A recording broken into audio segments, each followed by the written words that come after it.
Buenos días.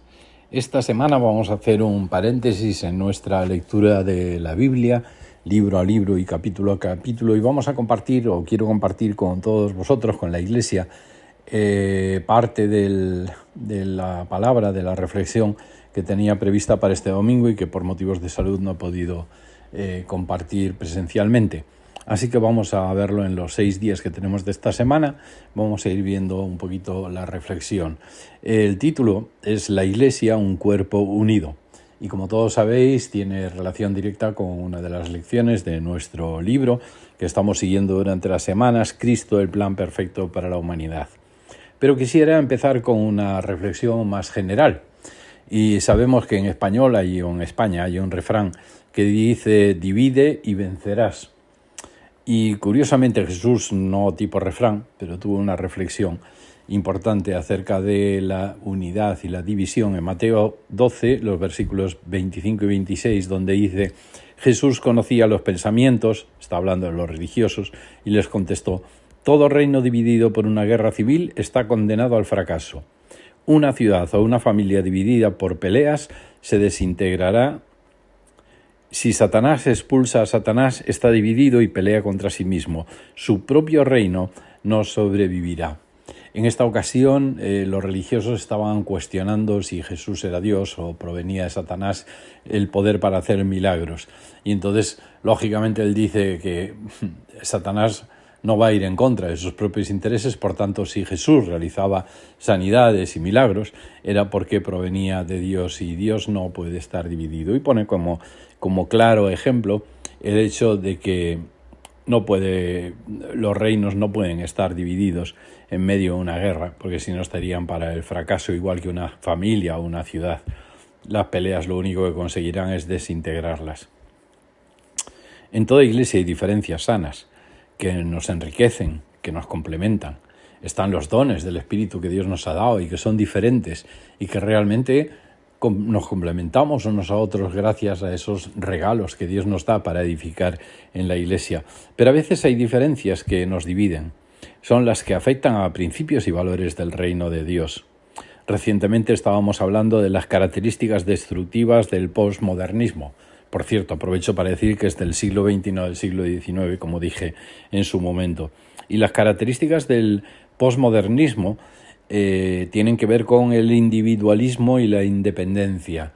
Vivimos en un tiempo en el que todos queremos ser individuos independientes. Y claro, por desgracia en la Iglesia sucede también.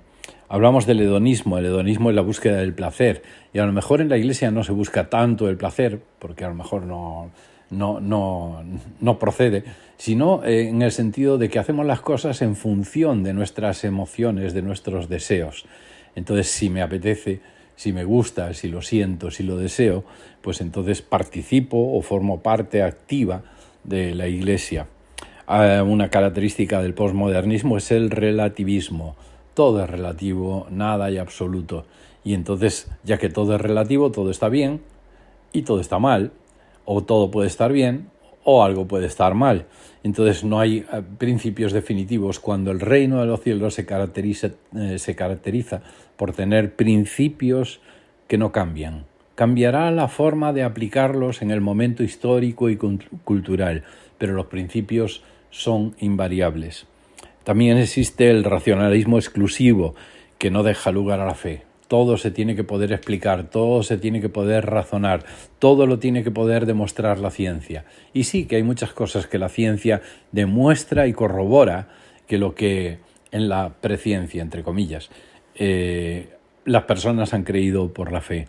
Pero la Iglesia no puede vivir de acuerdo al principio postmodernista de que si no lo entiendes, si no eres capaz de razonarlo, no vale. Y luego otra característica del posmodernismo que comentábamos el otro día es la falta de compromiso. Claro, yo no estoy vinculado a nada porque para algo soy independiente. Y encima, pues como respondo a acciones o reacciones personales, emotivas, basado en sentimientos, basado en apetencias, en deseos, pues lógicamente no tengo un compromiso. También es verdad, por otro lado, de que ha habido dos actitudes religiosas contrapuestas y ambas desacertadas. Sabéis lo que es la ley del péndulo, ¿verdad? Que el péndulo puede estar en un extremo y si lo sueltas, en lugar de quedarse en el centro, se va directamente al otro extremo hasta que poco a poco va consiguiendo el equilibrio y parándose en el centro. Pues estas dos actitudes religiosas, que son totalmente contrapuestas y ambas desacertadas, según yo entiendo, son el exclusivismo. Hay personas que no quieren nada fuera de lo que ellos tienen controlado, se tiene que hacer todo a mi manera, mi forma de ver las cosas, mi forma litúrgica, mi forma de relacionarme con otras personas es la única válida, por tanto excluyo a todos los demás. Y nosotros lo podemos notar hasta en nuestros grupos de crecimiento pequeños, nuestros grupos pequeños donde no nos gusta cuando entra una persona nueva. Al principio podemos tener mucha ilusión, pero enseguida decimos, hoy viene a romper el equipo, viene a romper el grupo. Eso es una actitud exclusivista. Y cuando ya hablamos a nivel de denominación, a nivel de más amplio de iglesia, el exclusivismo es un peligro, un gran peligro. Pero lo contrario sería el ecumenismo.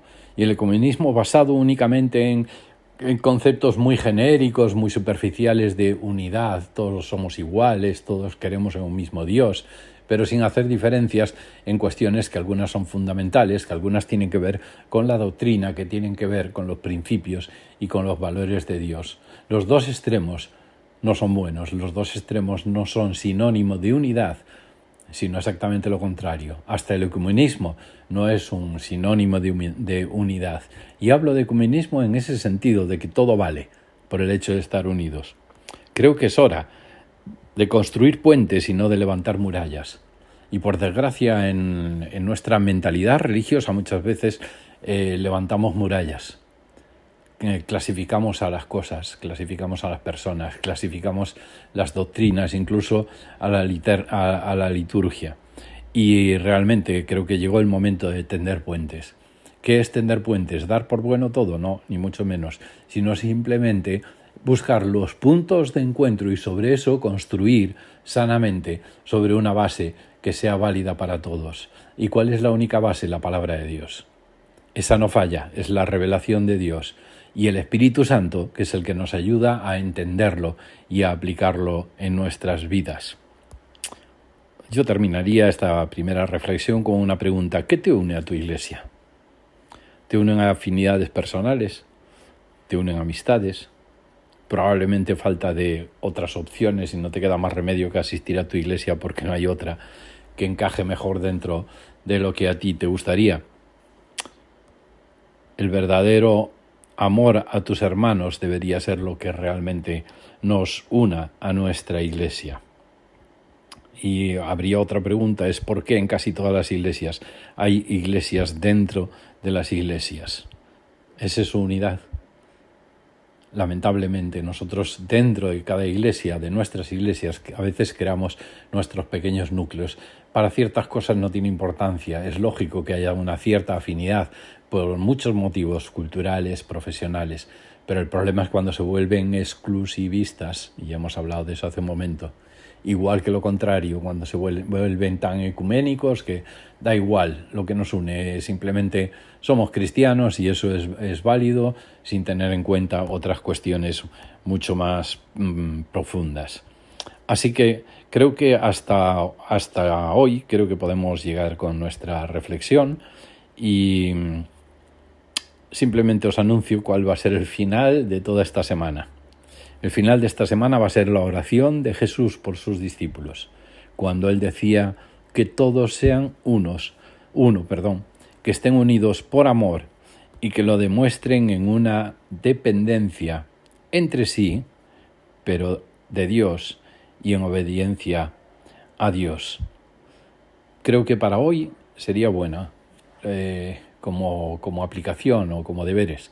¿Qué es lo que me une a la Iglesia? De verdad me une amor por mis hermanos. Y el amor es mucho más que decir me caes bien, te quiero o incluso desearle bendiciones. El amor incluye el perdón, incluye la corrección, incluye la ayuda mutua, incluye el soportarnos unos a otros en el doble sentido de la palabra, de tener que aguantarnos a veces nuestras diferencias, pero por otro lado de apoyarnos como un soporte.